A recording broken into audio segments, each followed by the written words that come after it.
Margaret Atwood's The Handmaid's Tale, a Contextual Dystopia by David Ketterer. So, in my brief overview, I'll be talking about what elements define a dystopian novel, um, what ways has Atwood demonstrated dystopian themes, and then why should we distinguish the two, and then contextual dystopian literature. So some important elements are for someone like to take Ketterer says that for someone to take a dystopian text seriously, it has to be somewhat real or somewhat like that could be real down like in the future. Basically like something that could be realistic, not too far-fetched. So specifically in this case, like the human survival aspect, like in the novel, it's set in a Fallout era or society where women have virtually no rights unless you're like a widow or married to a rich man. But the main point is like how long can they survive, and like what might the future look like for the women, or in this case handmaids. So in most of dystopian literature, but more specifically The Handmaid's Tale, the themes are lack of freedom, surveillance, constant cycle, failed escape, and rebellion. So in this case, the handmaids are dealt a great deal of lack of freedom. So basically, they have no freedom. About like virtually the only thing they can do is like go outside and shop. But even when they're outside and shopping, they have to be accompanied by another handmaid. With surveillance, we know like Alfred is paranoid, like about the ovals and the mirrors inside the house. Constant cycle is pretty obvious. The handmaids, they don't really deviate off their everyday cycle per se. They kind of like follow a straight cycle, and if they were to deviate from that, that would be bad for them. So they don't do that. So there are multiple examples of like failed escapes. For example, Moira, her first attempt from the Red Center, it was a fail, and she was beaten for it. Finally, a rebellion. In this novel, the rebellion is the underground resistance Mayday, which is the group that works to bring down Gilead from within. Typically with dystopian novels, the author is trying to like warn the reader what could become reality if they don't change like the current state of society. And like the same thing, at the same time they're calling for rebellion, meaning like they want the reader or their text, what they wrote is supposed to like kind of urge the reader, or like kickstart the reader to jump into action and like take part in like avoiding and trying to avert what could be reality if they don't change whatever situation the reality is in. For example, like nowadays, a lot of it is like climate change and environmental issues. Why should we distinguish? So it's important to tell the difference between the. It's like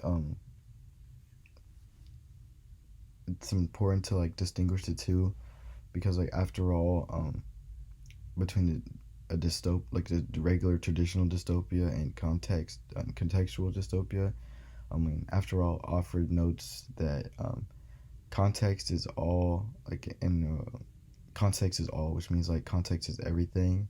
And, like unlike a traditional dystopia, Atwood is like concerned not just with the preceding context, the historical development, continuous or discontinuous, but also like the things that led to the establishment of dystopia and discontinuous context and historical development. They could be unanticipated by Alfred's dystopian dialogue, but also implied without being described. But that's what led over time away from the traditional dystopia. Um, this quote I think is important because it kind of sets like it kind of tells like the historical notes kind of serve as like a um, evidence for the reader that they're set in a post Gilead setting now, like the future, um, which like the future back then was a lot different. I mean, it was the '80s, but still, um, and it still calls for rebellion.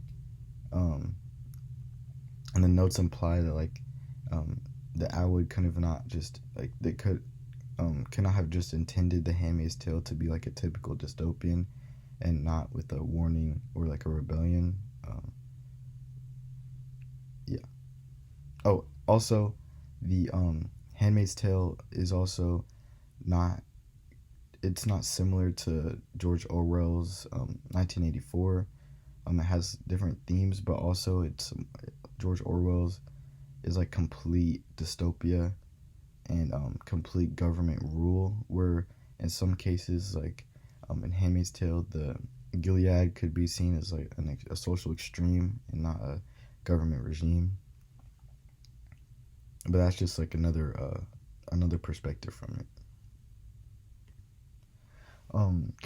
Contextual dystopia. So in traditional dystopias and utopias, generally like the text and the writing lines up is linear with conception of time, but like it's like lines up with the timeline. But in Handmaid's Tale, there's no linear conception of time, so it can be kind of played with, which is interesting because like this cyclical conception carries with at least like the some degree of fatalistic acceptance that the writer of traditional dystopias would consider like inappropriate or wrong.